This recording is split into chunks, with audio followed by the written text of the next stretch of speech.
बोलो कृष्ण कन्हैया लाल की जय। अब सुखदेव जी से राजा परीक्षित कहते हैं, महाराज थोड़ा सा भूगोल खगोल की बात सुना दीजिए। अब सावधान होकर सुनना, भूगोल और खगोल की बात। अभी तक तो ब्रह्म तत्व की बात हुई थी, अब भूगोल और खगोल की बात होती है। सुखदेव जी महाराज कहते हैं, राजन पृथ्वी है और पृथ्वी से नीचे 7 लोक है और पृथ्वी से ऊपर 7 लोक है। ऊपर कौन से? भूलोक, पृथ्वीलोक, स्वर्गलोक, महरलोक, जनलोक, तपलोक, सत्यलोक। सत्यलोक में ब्रह्मा विष्णु महादेव है। उसके ऊपर 7 शून्य है, निराकार निरंजन है। उससे और ऊपर गायत्री है। जो गायत्री का मंत्र जाप करते हैं वो निरंजन निराकार से भी ऊपर उनका स्थान है। उसके ऊपर है अष्टावर्ण, उसके और ऊपर है गोलोक धाम, उससे परे है अक्षर ब्रह्म और उससे भी परे है अक्षरातीत, जिसे कहते हैं कि नहीं तति भास्ते सूर्यो न शशांको न पावकः यत गत्वा न निर्वर्तन्ते तद्धामा परमम मम। मैं आप लोगों से निवेदन किया था कि स्वर्ग लोग वैकुंठ लोक तक मुक्ति का धाम नहीं है, क्योंकि कहते तेतंग भुक्त्वा स्वर्ग लोके छिने पुणे, मृत लोक में आना पड़ता है। आप ब्रह्मणो भुवनानि लोकानि, ब्रह्मलोक तक मुक्ति का धाम नहीं है। मुक्ति का धाम कहाँ है? गोलोक धाम से भी परे ऊपर में है अक्षर ब्रह्म और अक्षर ब्रह्म से ऊपर है परम धाम। बोलो कृष्ण कन्हैया लाल की जय। 7 लोक नीचे है अतल बीतल सूतल तलातल महातल रसातल और पाताल। हे परीक्षित, संपूर्ण ब्रह्मांड 50 करोड़ योजन की है, जिसमें जम्बू द्वीप जिसमें हम लोग रह रहे हैं, जम्बू द्वीप 1 लाख योजन है। इसमें 9 खंड है। जम्बू द्वीप को 9 खंड भागों में बांटा गया है। तो कहते हैं परीक्षित ने पूछा, महाराज नरक किधर है? यमपुरी पूछ बैठे। तो कहते हैं कि पृथ्वी लोक से दक्षिण की ओर 99,000 योजन नीचे नरकपुरी है। अब नरक की बात बताते हैं। नरक की बात बताते हैं कि नरक में हजारों नरक है, पीड़ा देने के लिए, जीवों को पीड़ा देने के लिए, कर्म का फल देने के लिए। उसमें तामरिश, अर्भ तामरिश, रौरव, कुंभक इत्यादि नरक है। इसकी व्याख्या करते हैं कि जो पराई स्त्री का धन हरण करते या पराये धन हरण करता है, उसे तामरिश नरक में भेजा जाता है। उसे बिना भोजन रख करके पीट पीट करके पीड़ा दिया जाता है। अर्ध तामरिश नरक में पर स्त्री गमन अगर कोई करता है, कोई शिष्या से दुराचार करता है, उसे अर्ध तामरिश नरक में भेजा जाता है, वहाँ पीड़ा दिया जाता है। रौरव नरक है, प्राणियों से जो द्रोह करता है, जो प्राणियों का मांस खाता है, उसे रौरव नरक में भेजा जाता है। कुंभीपाक, कुंभीपाक नरक में उसे भेजा जाता है जितेक लोग पोखर में से माछ ऊपर क करुआ तेल में छानि छानि के फुला फुला खाई छिए, तेकरा सबके कहल गेले है कि कुंभीपाक नरक में वैसे लोगों को भेजा जाएगा। और वहां पर आपको भी बड़े से कड़ाह में कई टीन तेल डाल के और उसी में आपको खौलाएगा और आप भी फूल करके बड़े हो जाओगे, मोटे हो जाओगे।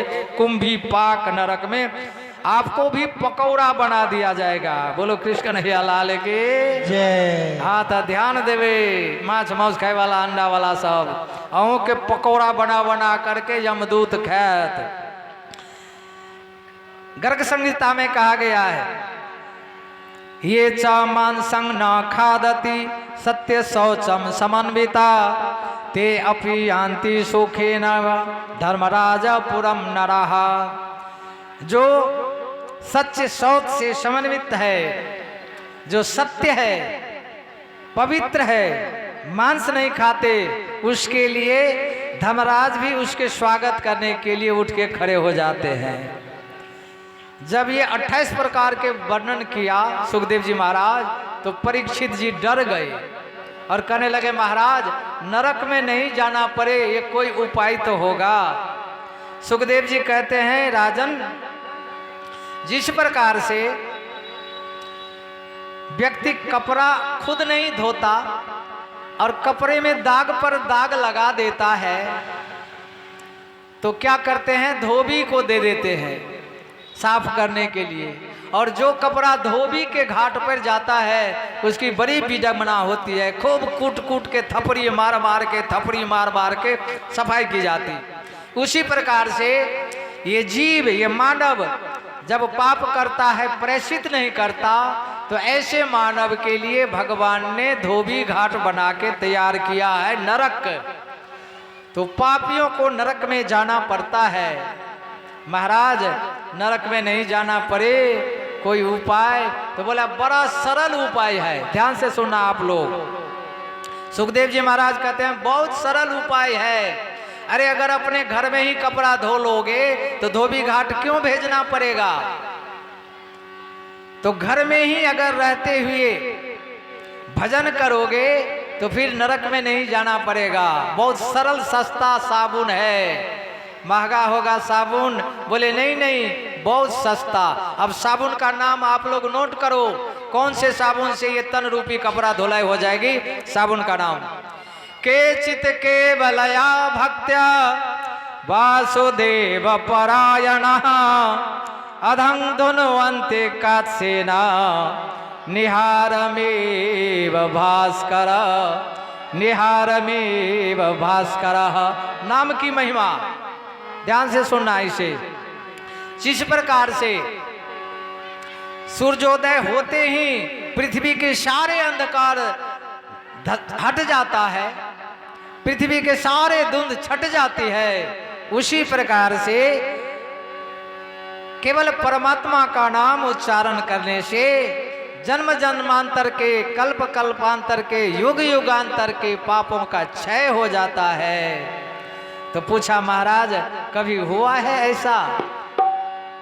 तब सुखदेव जी महाराज कहते हैं कि राजन मलय पर्वत पर मुझे ऋषियों के द्वारा जो उपदेश मिला है वो मैं तुम्हें सुनाता हूँ। तब अजामिल का प्रसंग प्रारंभ होता है। अजामिल नाम का एक ब्राह्मण जो पहले सदाचारी था लेकिन कुसंग में आकर के पापी बना। ध्यान देना माताओं, अगर सत्संग ना हो तो कोई बात नहीं, चलेगा, लेकिन कुमार्गगामी का, कामी पुरुषों का कभी संग नहीं करना चाहिए।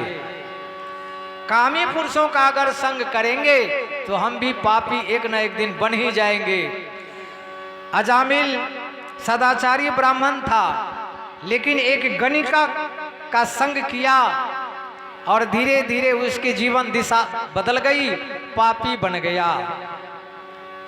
एक दिन एक संत जा रहे थे, संध्या का समय हुआ, विचार किया कि कहीं पर रात्रि बिताना है। किसी ने कहा कि अजामिल के पास चला जाओ। अजामिल के पास गया, अजामिल घर पर नहीं था। अजामिल की पत्नी गणिका घर पर थी। गणिका को अपभ्रंश शब्द में व्यासपीठ से नहीं कहा जाएगा, आप लोग अर्थ लगा लेना। गणिका घर पर थी। जैसे ही गणिका ने संत को देखा तो संत बड़े खुश हो गई, क्योंकि ऐसे गणिका के यहाँ संत कौन जाता है। बड़े खुश हो गई और नाचने लगी। आज मेरे भाग जागे संत आए पाहुना, आज मेरे भाग जागे संत आए पाहुना, संत आए पाहुना, मेरे भगवान आए पाहुना, संत आए पाहुना, मेरे भगवान आए पाहुना, आज मेरे भाग जागे संत आए पाहुना, मेरे भाग जागे संत आए पाहुना। खूब प्रसन्न होकर नाचने लगी। इस संत ने देखा, वो खूब श्रृंगार की हुई थी, नाच रही है। कौन हो देवी?